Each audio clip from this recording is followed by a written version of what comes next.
asalaamaaleykum dal leen nag jàmm dañu koy door ak jëwriñ bi ñu dénk wàllu mbéy ci suñu réew di Mabouba Diagne dellusi na bu baax a baax ci rëkk-rëkk yi nga xam ne moom la mbéy mi am ci jamono joo xam ne nag dañoo bëgg a moom suñu bopp jëmale ci wàllu dund jafe-jafe yi yépp nag aju ci koppar yi nga xam ne moo war a mën a tax bu mébét boobu le mën a antu jëwriñ bi di Mabouba Diagne di xamal waa Sud Quotidien yi ci ñeent fukki at yi nga xam ne moom la ñu weesu nag lu ëpp 1 milliard ci kopparu CFA la ñu dugal ci wàllu wi waaye taxul ba li ñu doon xaar ñu gis ko ci moo tax it jëwriñ bi nee na faaw ñu soppi doxalin amal ab révolution ngir koppar yi nga xam ne moo war a dem ci mbay mi ñu dugal ko fa mu war a dugg ñu des ba tey ak waa Sud Quotidien jógee ci wàllu mbay jàll ci li nga xam ne nag soxal na lool président Bassirou Diomaye Faye mu xamle ko ci conseil des ministres jëmale ci wàllu politique industrielle maanaam gën a puus li nga xam ne mooy usine suñu réew xamle ne ngir mëbët bi mën a ant faaw ñu fexe ba lëkkale pexe yi nga xam ne moom lañ ci lal ngir gën a mën a sukkali usines yi ci suñu réew ñu des ci wàll wi ndax soxal na it waa 24 heures ñu ne nag fi mu toll nii daal mbir mi nag war na soppeeku bu baax a baax ndax taxaw seetlu bi mooy ci diggu atum 2024 ba jàpp àllarba fukki fan ak ñaar ci weeru mars ci atum 2025 mu suñu amal ab réunion conseil des ministres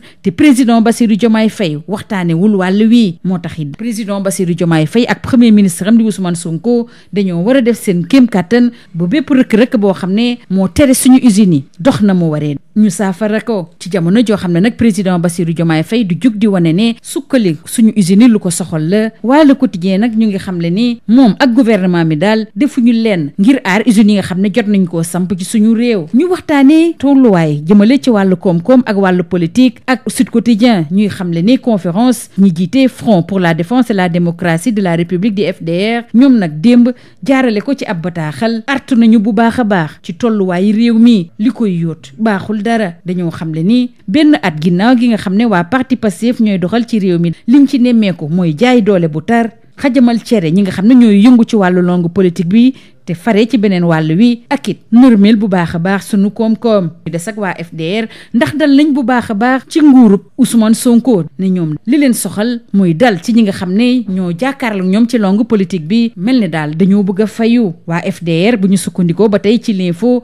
waxtaane nu ñu it ci li ñu nam ma amal ci loi d'amnistie bi ñu fi wote woon état Sonko bi lim bëgg du lenn lu dul fexe ñi fare ci Pastef yoon bañ a def liggéeyam ci ñoom ñu des ba tey ci wàllu loi d'amnistie bi nga xam ne dafa am yoo xam ne dañ ko ci bëgg a leeral ak Le Quotidien muy xam le ne waa FDR nee nañu bi les proposition de loi bu Amadou Ba bu Pastef ñu tegee ko nële fi muy jëmee réew mi du am ndox ñu des ak waa laas waxtaane ba tey wàllu politique jàll nag ci Idrissa Seck ak Khalifa Ababacar Sall ñoom nag ginnaaw laj yi nga xam ne moom lañ am ci jongante yi ñu weesu dañoo bañ lànk carré ne duñ jël seen retraite ci géewu politique bi moo tax it ñu ngi amal ay mobilisation saa su ne ngir jàkkaarloo régime Diomaye Faye bile ñoom ñaar ñëpp nag dañoo xam ne weesoo guñu at bi nga xam ne mooy maye mën a teew ci présidentielle bi ñu war a amal suñu réew ci atum 2029 ba tey ci wàllu politique waa l'info ak 24 heures xam le ne COSC ak ONG 3D di ay kuréelu société civile yu yëngu ci wàllu élection ñoom nag nee nañu daal ñuy amal ay jongante yoo xam ne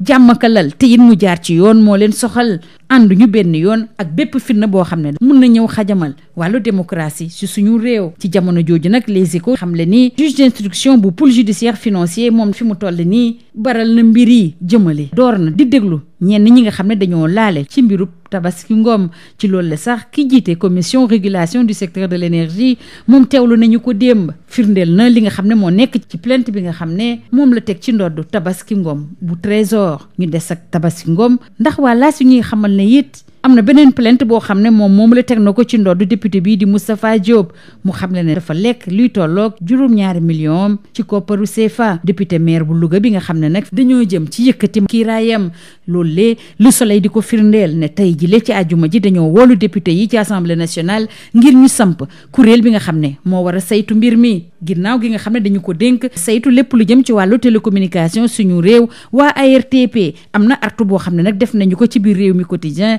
ak it si biir 24 heures ñuy xam le ne képp koo xam ne da nga yore ab téléphone am ci ab carte puce bu yeboo rek nga dem ñu bind ko ci sa tur maanaam identifié ko lu ko mooy bu fanweeri fan ak benn ci weeru mars jotee dañu koy coupé Le Soleil nag di waxtaane wàllu wér gu yaram jagleel ko nag jafe-jafe yi nga xam ne ñenn ñi moom lañ am ngir mën a nelaw na mu waree. Le Soleil ànd ceeg société sénégalaise médecine du sommeil di xamle ne nag loolu lee mën na indi ay jafe-jafe jëmale ci wàllu wér-gu-yaram ci ñi nga xam ne ñooy am yooyu la jafe-jafe. Suñu naataangoo yi dellu si bu baax a baax ci jafe-jafe yi nga xam ne mën na ko jural vigile yi ak ñëpp ñoo xam ne guddi la ñuy liggéey. ci wàllu tàggat yaram nag li gën a fës mooy siiwal bi nga xam ne moom la Pape Thiaw doon siiwal démb liste gaynde yi nga xam ne ñoom la woolu suñu digganteeg Soudan ak Togo bi ñu war a amal ci éliminatoire coupe du monde bu atum 2026. Le Soleil la ñu koy njëkkee di xam le ne Pape Thiaw dafa woolu juróom benn gaynde yoo xam ne yu yees la ñu bokk na ci Richard Sagna, Assane Diao ak Yehvan Diouf, Moussa Ndiaye ak John Lopin ñoom it wooluwaat nañ leen ca la ñuy des ndax bu ñu sukkandikoo ci Les Échos am na ci ay mbetteel ak it ñenn ñu bëri ñoo xam ne ñu ngi kaas bu baax a baax bokk na ci fédération espagnole bu football fi mu toll nii woolu bi ñu woolu Assane Diao ci équipe nationale bi ba tey jile leerul si seen bopp di leer si bopp Pape Thiaw nag te waa Sud Quotidien di ñu ko yéegee mooy match yëpp da koy méngaleeg ab final lii moo gënoon a fës ci ëttu yéenekaay yi ñu xëyee ndool ñu yendoog jàmm.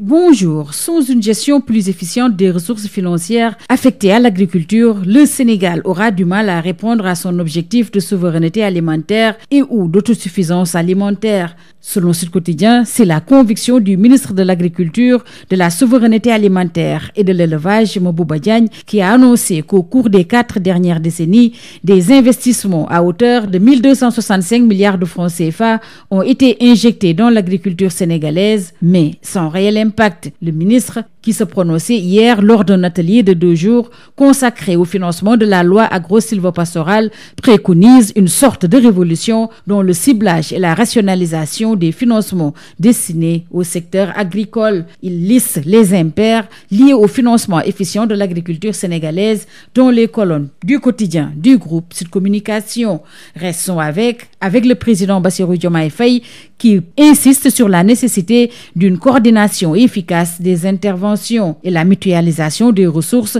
entre les différentes administrations en charge de la mise en œuvre de la politique industrielle nationale. Restons avec 24 heures qui s'interroge: qu'est-ce qui bloque? Le vent doit tourner pour une attractivité sénégalaise. Depuis mi-2024 jusqu'à ce mercredi 12 mars 2025, il ne se passe presque pas une réunion du Conseil des ministres sans que le président de la République n'aborde la question de l'industrialisation de notre pays. Il urge pour le tandem Bassirou Diomaye Faye Ousmane Sonko de faire sauter les verrous qui limitent l'assiette sur laquelle le Sénégal peut mettre le privé à contribution dans notre économie nationale, suggère 24 heures, au moment où le quotidien s'intéresse aux pressions sur le secteur industriel et relève que le tissu est trop tendu. Après avoir rappelé que Bassirou Diomaye Faye proclame sa volonté de bâtir une économie forte appuyée sur l'industrialisation du pays, le confrère de souligner que son gouvernement et lui ne font rien pour sécuriser les industries existantes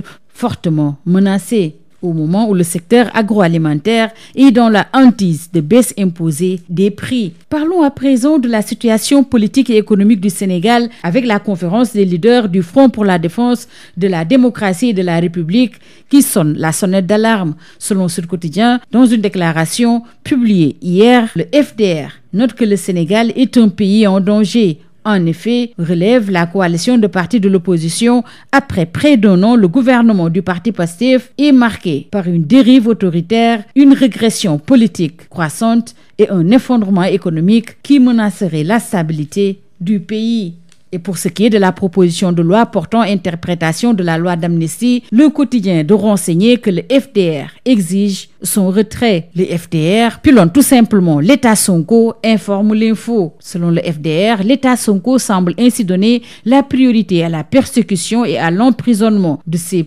opposants politiques comme pour assouvir un désir de vengeance ou de représailles. Pour ce qui est toujours de l'examen de la loi interprétative de l'amnistie, le FDR prédit le chaos selon l'AS, qui nous parle également des reprises des armes contre le régime Diomaye avec Idi et Khalifa qui refusent le purgatoire, avec des mobilisations de part et d'autre pour contrer le régime Diomaye. Retenez avec l'info et 24 heures que relativement à l'instauration d'une charte de la paix, le COSC et l'ONG 3D sont en guerre contre les tensions politiques et violences électorales. Ces organisations de la société civile plaident pour une gouvernance démocratique, inclusive et pacifique. Au moment où, relativement à la plainte de la Commission de régulation du secteur de l'énergie contre Tabaski Ngom, les Échos renseignent que le parquet presse le pas, car les auditions ont démarré. Le président de la Commission de régulation du secteur de l'énergie a été longuement entendu hier et il confirme la plainte et donne les détails sur les malversations présumées de la dame